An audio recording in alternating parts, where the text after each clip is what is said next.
Монка ми, значи може. Може. Знаеме дека ни е исклучително тешка, да не кажам безизлезна состојбата во моментот се научно-истражувачката работа. Одамна се жалат професорите, истражувачите ни заминуваат во странство. Како воопшто се финансира научно-истражувачката работа во моментот во Македонија? И воопшто каде најмногу има ли воопшто финансирање? Научно-истражувачката дејност и финансирањето е во надлежност на Министерството за образование и наука.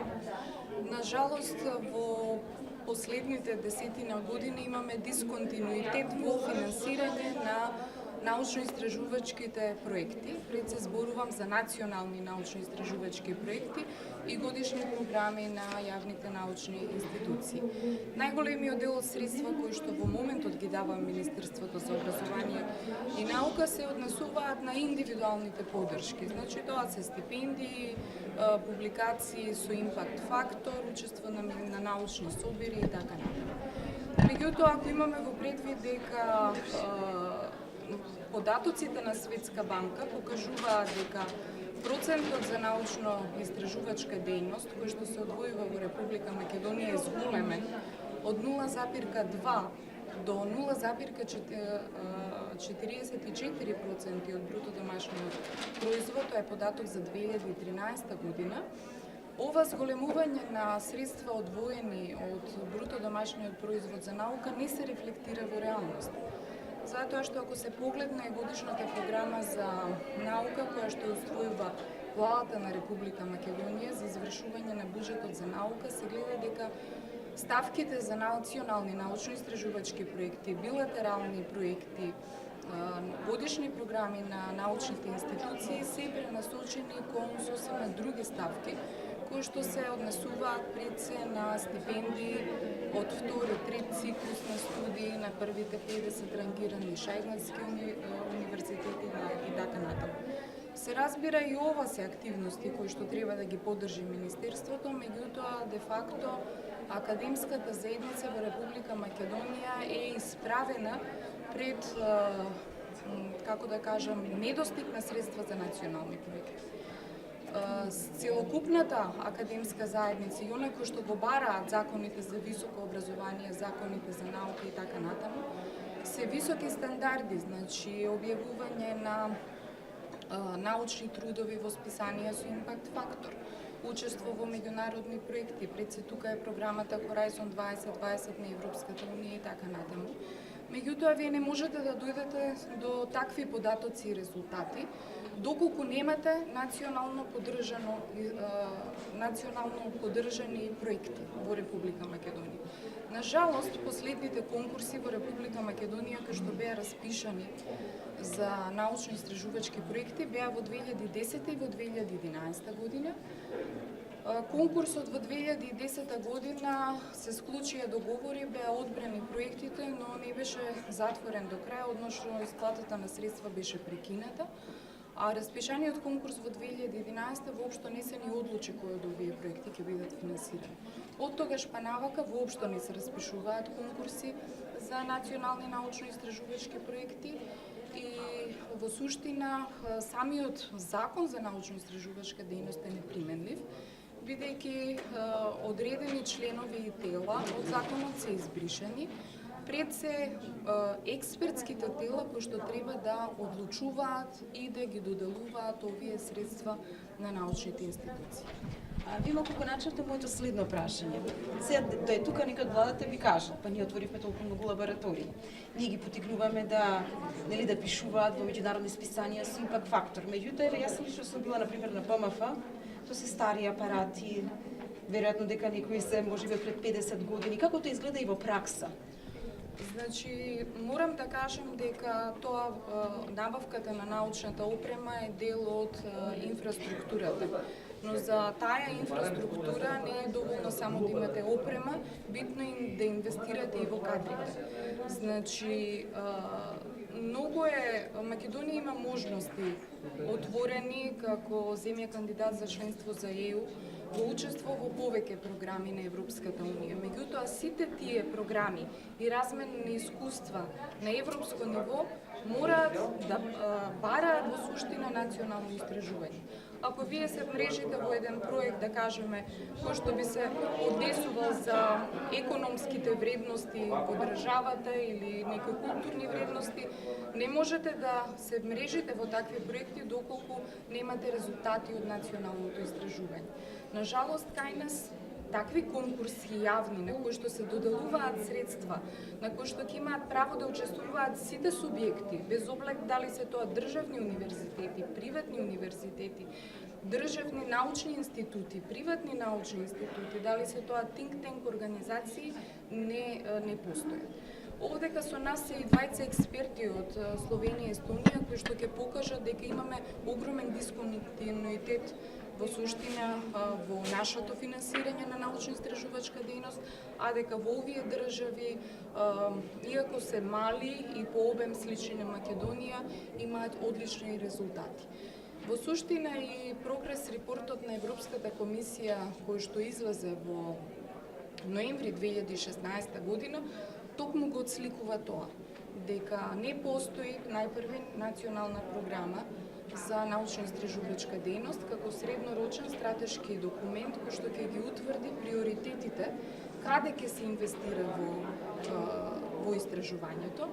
Потоа не постојат средства, односно експертски тела, советот де факто не функционира кој што ќе одлучува по однос на конкурси и селектирани проекти и се разбира тоа значително го намалува учеството на Македонија во меѓународните проекти. Така да Македонија преку ова учество во меѓународните проекти веќе не може да ја исплати националната контрибуција, односно не може да ги врати, да ги повлече средствата за националната контрибуција која што Македонија ја плаќа за учество во програмата Horizon 2020. Бидејќи success rate на нашите проекти на македонските институции е само 10%. Што значи дека помали средства влечеме од Европа токму поради недостаток на национални истражувања. Професор Снежана Билич. Фала. Елена Кадов за предлог моделот, значи како би требало да го финансираме научните истражувања? Најголемата новина која се предлага со овој проект тоа е формирање на посебна агенција за финансирање на научно-истражувачката дејност, која би била понезависна од што е сега, значи би била избирана во рамки на собранието. Внатре би функционирале неколку тела кои се формирани на база на компетентност на членовите, значи би биле избирани по предлози на универзитетите во државата и тие се оние кои би ги донесувале конечните одлуки. Додека за извештаите на ова тело, што е Агенцијата за финансирање на научно-истражувачка дејност, би одлучувало собранието. Не е целосна, независно се разбира, но е многу подобро од што сега. Тоа е во делот на институциите кои би одговарале на таа тема. Но многу новини се предвидени во рамки на процедурата за финансирање на научно-истражувачката дејност, бидејќи истражувањето кое го спроведовме пред да го направиме овој модел, ни покажа дека фактички најголемите проблеми се движат во однос на транспарентноста на целата процедура, значи не се знае кој конкурира, зашто конкурира, кој одлучува, кој доделува, кој одзема право да се учествува во нешто и така, во рамки на објективноста, во рамки на одговорноста на оние кои го добиле финансирањето и пред се разбира во рамки на редовноста на финансирање на научно-истражувачката дејност и незините компоненти. Значи, со формирањето на агенцијата, со утврдувањето на, се надеваме нели дека овој модел ќе стане еден ден, можеби, дел од законот за финансирање на науката, значи со формирањето на ова тело, со утврдувањето на точните чекори на процедурата, ќе има многу помалку простор за манипулации со средствата што се предвидени за оваа дејност. Кој стои се позади оваа иницијатива? Ова е програма RRPP, позната програма швајцарска, која се занимава со научно-истражувачката дејност генерално. Проектот, средствата беа доделени на Фондацијата Институт Отворено општество. Учествуваше тим составен од експерти од јавни, приватни универзитети, од невладини организации, think tankoви, доста широка јавна расправа претходеше на овој модел. Благодарам многу.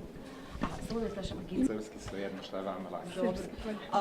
Obzirom da dolazite iz Slovenije, Slovenija je zemlja koja je možda tako, na neki način slična nama u pogledu svakako teritorije. Kako ste vi rešili problem sa finansiranjem nauke, zato što je to kod nas očigledno problem koji se godinama provlači? Očigledno ste ispred nas, kako ste to regulisali? To je inače problem koji nigde nije sasvim dobro rešen i sređen, pa tako i u Sloveniji imamo očito problema, pogotovo sa razinom finansiranja, jer uvek u svim naučnim institucijama u Evropi i u svetu ustanovljamo kako sredstava nisu dovoljna za potrebe i za razvoj istraživanja.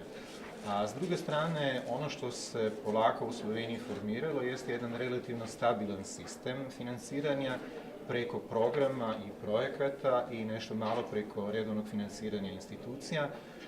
Inače, mi još uvek na neki način ustanovljamo da su sredstva preniska i da bi trebala biti veća, da bi mogli normalno obezbeđivati razvoj znanosti, ali ono što je bitno jeste to da je sistem stabilan i da je sistem dugoročan. To je sistem, znači to su sredstva koje obezbeđuje država, je li tako? U stvari, istraživanje u Sloveniji se financira na nekoliko načina. Prvi i najznačajniji su ona institucionalna programska sredstava koja su stabilna i koja su proračunska sredstva. Onda su to sredstva za projekte, koje su isto tako u većem delu proračunska, onda su to evropska sredstava, a isto tako su tu i sredstva koje se dobiju na tržištu od strane privrede, od strane međunarodnih agencija i institucija. Znači kombinacija svih tih izvora. Koliki procenat iz budžeta dobijate za nauku? To je veoma različito od institucije do institucije. Na nekim institucijama na ukupnoj razini? U stvari, to je teško reći, jer su toliko velike razlike između institucija, ali negde između 40, 50 i skoro 100%. Znači, dosta je veliki raspon. Ne, pošto kod nas, na primjer, to negdje 0,2%, i ne znam ni ja, znači koliki je procenat kod vas iz budžeta, koliko? Baš kažem, iz budžeta je negde za javne institucije od 40 do skoro 100, i to zavisi od tome koliki je obim finansiranja programa, finansiranja projekata i institucionalnog finansiranja. I onda razliku trebaju te organizacije istraživači u stvari obezbediti sa međunarodnim projektima na tržištu i sl. Ozbiljno to da očigledno imate mnogo više sredstava za nauku. Gde ste u evropskim nekim okvirima? Gde je Slovenija? Slovenija je negde nešto malo ispod proseka u tome. Inače, problem je tu ipak nešto malo širi nego što izgleda, jer, na primjer, u zapadnim zemljama većinom je tako da je finansiranje plata istraživača, finansiranje samog postojanja i rada institucije finansirana i ta su projektna sredstva u stvari kao neka dodatna sredstva koje omogućavaju razvoj istraživanja. U Sloveniji preko programa i projekta moramo obezbediti i osnovno finansiranje tih institucija. Znači, ipak ima tu još nekih razvoja koje bi mi želeli da živimo u Sloveniji. Samo jedno pitanje, koliko je povezano, znači, postoji povezanost između nauke i privrede kod vas? Postoji, pogotovo na području tehnike, prirodoslovnih nauka i slično. Isto tako nešto malo postoji i u društvenim naukama, ali, na primjer, humanistike i u društvenim naukama taj procenat relativno mali, dok je u nekim, na primjer, hemiji i fizici nešto tako veći. Tu zavisi od tome koliki je interes privrede za finansiranje istraživačkih radnosti. Hvala vam, samo ime, prezime i... Da, Mitja Žagar, Institut za etnička pitanja u Ljubljani. Inače, ja sam član naučnog saveta Slovenačke agencije za istraživanje. Hvala. Slovenian Research Agency. Hvala. Molim.